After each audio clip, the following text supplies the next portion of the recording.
greatest challenge I have seen as a provider throughout this pandemic is certainly that daily interaction with our families.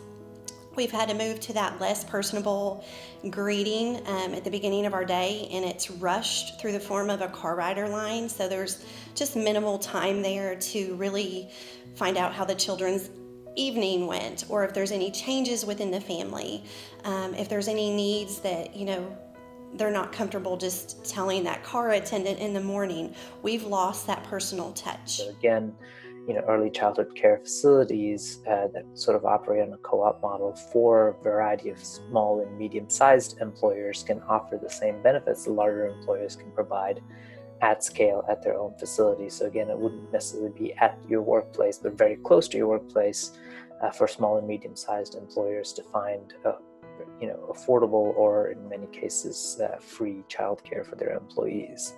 And then last but not least is obviously, given that there is an affordability challenge for middle and higher income families, it's very important from a public policy perspective to provide direct subsidies for childcare, either from federal perspective or a state perspective. The largest challenges during this pandemic for providers, it's really been threefold. There was that first initial wave where everyone was just scared. They were panicked. How do I take care of myself? How do I take care of my family?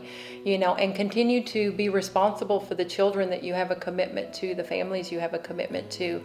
We had providers trying to decide whether to close down. And then we had family child care that are allowing people inside their homes. They had that worry of bringing the pandemic into their families and infecting their families. Then after they got past that, then there was that wave of everybody starting to work from home, working remotely. And so children were being pulled out of child care facilities either because parents were worried about keeping their children safe, or simply just saving in finances. So all of a sudden we found all these providers, centers, and family daycare homes that didn't have their tuition coming in, couldn't pay their bills. As far as I'm concerned, though, the last part has been the hardest part. Just keeping up with the processes and the policies, and how do you allow drop off and pick up safely? How do you wear personal protection gear with an infant that you're supposed to be showing them your facial expressions and language development and all those kind of things?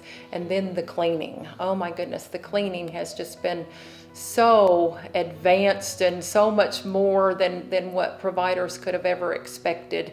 And how do you clean when that extensively when you're talking about children who share everything, toys, hugs, and germs, and at a time that they can't even find a lot of the cleaning supplies.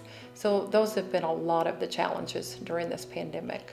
It takes furthering their education. It takes just the experience and the guidance that they get through trainings. Without a phenomenal team, our centers are not going to be that great. We might be making minimum licensing, but to go above and beyond that, definitely we need funding to push our people along and to get them the proper training that they need.